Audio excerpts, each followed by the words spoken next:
Hi everyone, this is a application installation video for the Equitrac dashboard application, and it's pretty simple. There's an application folder and a bunch of files that you need to put onto the local workstation, which I've got here. So I've put it into my folder here, so EQ dashboard. The folder location really doesn't make any difference.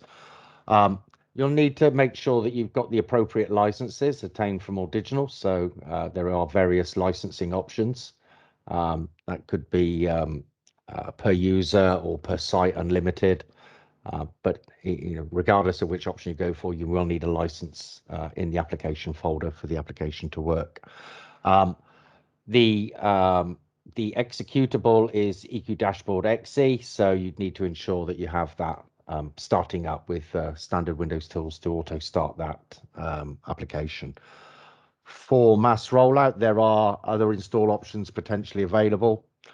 And the only other thing that you'd need to make sure that you've done is before you mass deploy this or before you copy this application folder is to edit the EQ Dashboard XE config file and just make sure that you've got the source, which is the IP or the host name, you can see it there, of the SQL Server, and the catalog EQCAS, that's the Equitrac database. So where is the Equitrac SQL Server and what is the name of the Equitrac database?